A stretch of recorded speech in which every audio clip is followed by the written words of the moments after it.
Hi friends, welcome to railway guru Telugu. ఈ వీడియోలో మనం ఆర్ఆర్బీ సిబిటి 1కి సంబంధించి కట్ ఆఫ్ ఏ విధంగా ఉంటుంది, ఎక్స్పెక్టెడ్ ఎగ్జామ్ డేట్ సిబిటి 2కి సంబంధించి, అలాగే సిబిటి 2లో ప్రిపరేషన్ ఏ విధంగా చేయాలి ఏంటనేది కొన్ని విషయాలు మనం మాట్లాడకపోతున్నాం. వీడియో చివరి వరకు చూడండి. డౌట్స్ ఏమైనా ఉంటే కామెంట్ చేయండి.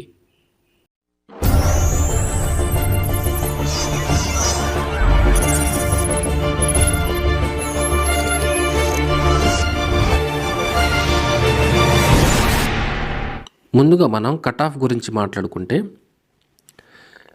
అటెంప్ట్ ఏ విధంగా చేశారు, ఆల్ ఓవర్ ఇండియాలో మనకి ఈ విధంగా అయితే స్కోర్స్ ఉన్నాయి. ఆ పర్సంటేజ్ కనుక మనం చూసినట్లయితే ఒక 25 నుండి 35 మార్క్స్ ఈ రేంజ్లో ఉన్న వాళ్ళు 10% ఉన్నారు.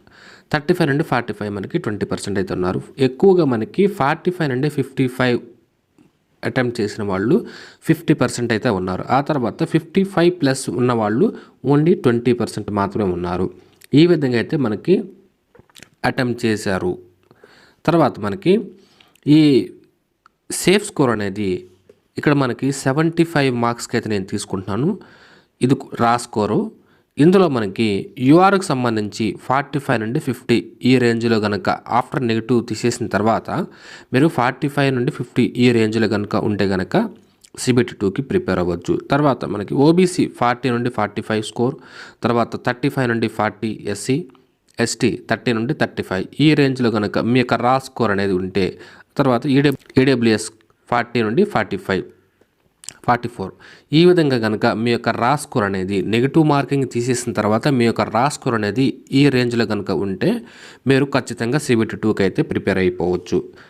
నార్మలైజేషన్ మనకి ఏ విధంగా చేస్తారు ఇక్కడ చూస్తే కనుక, మనకి నెగిటివ్ మార్కింగ్ తీసేసిన తర్వాత 75 మార్క్స్కి వచ్చిన మార్కులు ఏవైతే ఉంటాయో మనకి 100 మార్క్స్కి దాన్ని క్యాలిక్యులేట్ చేసి ఆ తర్వాత నార్మలైజేషన్ చేసి ఆ తర్వాత మన స్కోర్ అయితే వస్తుంది.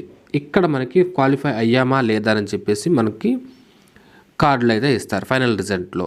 సో ఈ ప్రాసెస్ అంతా కూడా రైల్వే రిక్రూట్మెంట్ బోర్డు వాళ్ళు చూసుకుంటారు కాబట్టి దీంతో మనకు సంబంధం లేదు. ఇప్పుడు సిబిటి 1 మనకి ఎంత స్కోరు వస్తే మనకి సిబిటి 2కి వెళ్తాం అనే కన్ఫ్యూజన్ మనం పోగొట్టుకోవాలి. సో దానికి ఇక్కడ ఈ రేంజ్లో కనుక ప్లస్ ఆర్ మైనస్ కూడా ఉంటుంది. ఈ రేంజ్లో కనుక మీ యొక్క స్కోర్ ఉంటే కనుక ఖచ్చితంగా మీరు సిబిటి 2కి ప్రిపరేషన్ అనేది స్టార్ట్ చేసుకోవచ్చు. ఇక్కడ మనం ఎగ్జామ్ డేట్ గురించి కనుక సిబిటి 2కి సంబంధించి మాట్లాడుకుంటే, ప్రీవియస్గా మనకి 2018 నోటిఫికేషన్ ఏఎల్పి నోటిఫికేషన్లో సిబిటి 1 జరిగిన తర్వాత మనకి రిజల్ట్ అనేది ఒక 30 డేస్ గ్యాప్ తీసుకుని రిజల్ట్ అయితే మనకి ఇచ్చారు. అదే సిబిటి 2కి రిజల్ట్ వచ్చిన తర్వాత 70 డేస్ తర్వాత అయితే సిబిటి 2 అనేది జరిగింది. సిబిటి 2 తర్వాత 30 డేస్ గ్యాప్ తీసుకుని మనకి సిబిటి అంటే సైకో ఎగ్జామ్ అయితే జరిగింది, కంప్యూటర్ బేస్డ్ యాప్టిట్యూడ్ టెస్ట్. ఈ విధంగా అయితే మనకి 2018 నోటిఫికేషన్లో జరిగింది. ఇప్పుడు 2024 ప్రజెంట్ నోటిఫికేషన్ కనుక మనం చూసినట్లయితే, ఇక్కడ మనకి ఆల్రెడీ నవంబర్ కంప్లీట్ అయిపోయింది. నవంబర్లో ఎగ్జామ్ జరిగింది. ఆ తర్వాత మనకి ఒక ఎగ్జామ్ డేట్ అనేది కొంతమందికి చేంజ్ చేశారు, రీషెడ్యూల్ చేశారు. వాళ్ళ ఎగ్జామ్ జరగాలి. ఆ తర్వాత మనకి ఎగ్జామ్ పేపర్ అనేది మన పేపర్ మనకి ఇస్తారు. దానిలో ఏమన్నా మిస్టేక్స్ ఉంటే కనుక వాళ్ళకి రెస్పాన్స్ అనేది మనం ఇవ్వాలి. ఆన్సర్ కీ అనేది మనకి ఇస్తారు కాబట్టి తర్వాత రెస్పాన్స్ అది కూడా అయిన తర్వాత మీకు ఫైనల్ రిజల్ట్ అనేది మనకి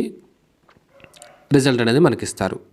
ఇదంతా జరగడానికి ఒక 1 మంత్ టైం కనుక మనం తీసుకుంటే, ఇక్కడ డిసెంబర్ మొత్తం మనకి ఈ రిజల్ట్ రావడానికి వాళ్ళు ఏమేమి ప్రాసెస్ చేయాలో అదంతా చేస్తారు.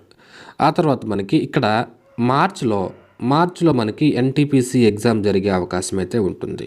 సో ఇక్కడ మనకి జనవరి, ఫిబ్రవరి కనుక మనం తీసుకుంటే ఈ పీరియడ్లో మనకి ఎగ్జామ్ జరగడానికి ఛాన్సెస్ అయితే ఉంటాయి.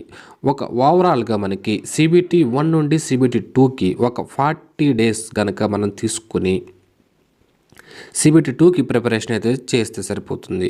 ఇక్కడ ఆల్రెడీ 65% సిలబస్ ఆల్రెడీ మీరు కంప్లీట్ చేశారు. సిబిటి 2 గురించి మనం మాట్లాడుకుందాం. ఇక్కడైతే ఎగ్జామ్ అయితే మనకి ఒక 40 డేస్ తర్వాత జరుగుతుందని మనం తీసుకున్నట్లయితే, ఆ తర్వాత డేట్ అనేది మనకు చెప్తారు, ఏ విషయం అనేది మనకు చెప్తారు. ఆ డేట్ అనేది మనకి 40 డేస్ తర్వాతే జరుగుతుంది ఖచ్చితంగా. ఈ 40 డేస్ని మనం ఏ విధంగా యూస్ చేసుకోవాలి అనేది మనం చూడాలి. ఆ తర్వాత ఎక్స్టెండ్ అయిన మనకి ఉపయోగం ఉంటుంది. మీరు ఎగ్జామ్ డేట్ ఇవ్వలేదు కదా అని మీరు టైం పాస్ అయితే చేయొద్దు. CBT 2 ప్రిపరేషన్ గురించి ఒకసారి మాట్లాడుకుందాం. ఇప్పటికే చాలామంది ఎగ్జామ్ రాసిన తర్వాత రిలాక్స్ అయిపోయారు. రేపటితో మీ రెస్ట్ అనేది క్లోజ్ అయిపోతుంది. మండే నుంచి మీకు ప్రిపరేషన్ అనేది స్టార్ట్ చేసుకోవాలి మీరు. ఎవరైతే సరిగ్గా ఎగ్జామ్ పెర్ఫామ్ చేయలేకపోయారో నిరాశ చెందాల్సిన పని లేదు. Next year group D notification ఉంటుంది. మీరు ప్రిపరేషన్ అనేది కంటిన్యూ చేయండి. అలాగే ఇక్కడ కనుక మనం చూసినట్లయితే ఇక్కడ మనకి ఇందాక చెప్పుకున్నట్లుగా ఒక 40 డేస్ టైం మనం పెట్టుకుందాం టార్గెట్. 40 డేస్ టైం పెట్టుకుని మనకి ఏమేమి ఉన్నాయి, CBT 2కి పార్ట్ ఏ ఉంది, పార్ట్ బి ఉంది. పార్ట్ ఏలో మనకి 100 మార్క్స్కి అయితే ఉంది. ఆ తర్వాత పార్ట్ బి వచ్చేసి ఓన్లీ క్వాలిఫైయింగ్ నేచర్ 75 మార్క్స్కి అయితే ఉంటుంది. 35% మార్క్స్ వస్తే మీకు సరిపోతుంది. అంటే 27 మార్క్స్ వచ్చాయి కనుక మీకు సరిపోతుంది. ఇక్కడ CBT 2లో పార్ట్ బి కనుక ఫెయిల్ అయితే మీకు ఇక్కడ 100 మార్క్స్ వచ్చినా ఉపయోగం లేదు. CBT 2లో పార్ట్ బి ఖచ్చితంగా పాస్ అవ్వాలి. ఇక్కడ 75 మార్క్స్ వచ్చినా మీకు ఉపయోగం లేదు. పార్ట్ ఏ ఫెయిల్ అయ్యారంటే పార్ట్ ఏలో మీకు మంచి స్కోర్ రాలేదంటే ఉపయోగం లేదు. సో ఎక్కడ ఎంత ఇంపార్టెన్స్ ఇవ్వాలో దాన్ని బేస్ చేసుకొని, మీకున్న సిలబస్ బేస్ చేసుకొని మీరు ఒక ప్లాన్ అయితే రెడీ చేసుకోవాలి. అలాగే పార్ట్ ఏలో మనకి మ్యాథ్స్, రీజనింగ్ 50 మార్క్స్, అలాగే సైన్స్, ఇంజనీరింగ్ 50 మార్క్స్కి అయితే ఉంది. ఇక్కడ ఆల్రెడీ CBT 1 మీరు రాశారు కాబట్టి ఆల్రెడీ మ్యాథ్స్, రీజనింగ్ ఆల్రెడీ చేశారు. ఇక్కడ మీరు ఏం చేయాలి, 40 డేస్ ఓన్లీ ప్రాక్టీస్ చేయాలి. షార్ట్ కట్స్ మీరు నేర్చుకోవాలి, డైలీ ప్రాక్టీస్ చేయాలి. ఆ తర్వాత రిమైనింగ్ 50 మార్క్స్లో ఇదొక 50% మీరు అనుకుంటే ఈ 50% ఆల్రెడీ చేశారు. అలాగే మనకి ఇక్కడ ఫిజిక్స్లో బేసిక్ సైన్స్ అండ్ ఇంజనీరింగ్లో ఫిజిక్స్ మీరు ఆల్రెడీ చదివారు. ఫిజిక్స్లో కూడా అన్ని టాపిక్స్ లేవు, కొన్ని టాపిక్సే ఉన్నాయి. ఇది రిమైనింగ్ 50%లో ఒక 15% మీరు అనుకుంటే ఇక్కడ 50 + 15 65% సిలబస్ మీరు ఆల్రెడీ కంప్లీట్ చేశారు. కాబట్టి రిమైనింగ్ సిలబస్ ఏదైతే ఉందో ఇక్కడ రిమైనింగ్ 35% ఇక్కడ, అలాగే ఇక్కడ 35% స్కోర్ రావడానికి మీరు చేసే ప్రయత్నం. ఇక్కడ ట్రేడ్ ఎలక్ట్రికల్ కానీ, ఎలక్ట్రానిక్స్ కానీ, మెకానికల్ కానీ, ఏదైనా ఆటోమొబైల్స్ ఏదైనా కానీ మీ ట్రేడ్ కాబట్టి ఈజీగా ఉంటుంది. మీరు చదివేటప్పుడు ఈజీగానే ఉంటుంది. మీకు కావాల్సింది 27 మార్క్స్ రావాలి. దానికి తగ్గట్టుగా మీ యొక్క ప్రిపరేషన్ అనేది చేయండి. ఇది మీరు చదవాలి, అలాగే ఇక్కడ కూడా ఇది మీరు చదవాలి. ఇక్కడ ఇంజనీరింగ్ డ్రాయింగ్ 2018 నోటిఫికేషన్లో చూసుకుంటే 2018 నోటిఫికేషన్కి కూడా ఇంజనీరింగ్ డ్రాయింగ్ అయితే ఉంది. అక్కడ సిలబస్ ఏ విధంగా ఉంటుంది, లేదంటే ఏ విధంగా క్వశ్చన్స్ వస్తాయి అనేది ఒక కన్ఫ్యూజన్ ఉంది. ఇక్కడ మీకు మళ్ళా 2024 నోటిఫికేషన్లో ఇంజనీరింగ్ డ్రాయింగ్ అయితే ఇచ్చారు కదా, 2018లో క్వశ్చన్ పేపర్స్ ఉన్నాయి మీకు. దాని బేస్ మీద ఆ సిలబస్ని మీకు కొంచెం డీటెయిల్డ్గా మీకు యూట్యూబ్లో వీడియోస్ కానీ, లేదంటే మార్కెట్లో ఏదైనా బుక్స్ కానీ మీకు దొరుకుతాయి. ఇక్కడ మీకు ప్యాటర్న్ తెలిసిపోయింది. 2018లో అంత ప్యాటర్న్ తెలియలేదు, కానీ ఇక్కడ మీకు ప్యాటర్న్ ఏ విధంగా వస్తుంది, పేపర్ ఏ విధంగా క్వశ్చన్స్ అడుగుతారనేది మీకు తెలిసిపోతుంది. ఇంజనీరింగ్ డ్రాయింగ్ ఈజీగానే ఉంటుంది. ఓకేనా, ఇది మీరు చదువుకోవచ్చు. తర్వాత జనరల్ టాపిక్స్ ఏవైతే ఉన్నాయో వాటిని మీరు PDFs రూపంలో కానీ, లేదంటే యూట్యూబ్లో వీడియోస్ చూసి కానీ, గూగుల్ సెర్చ్ చేసి కూడా మీరు అది తీసుకుని వీటిని ప్రాక్టీస్ చేస్తే సరిపోతుంది. ఈ విధంగా మీ యొక్క ప్రిపరేషన్ని ప్లాన్ చేసుకోండి. ఈ 40 డేస్ ఈ యొక్క సిలబస్ని ఏ విధంగా కవర్ చేయాలి అని మీరు ఒక టార్గెట్ పెట్టుకుని మీరు ప్రిపేర్ అయితే కనుక మీరు ఖచ్చితంగా జాబ్ అయితే సాధిస్తారు.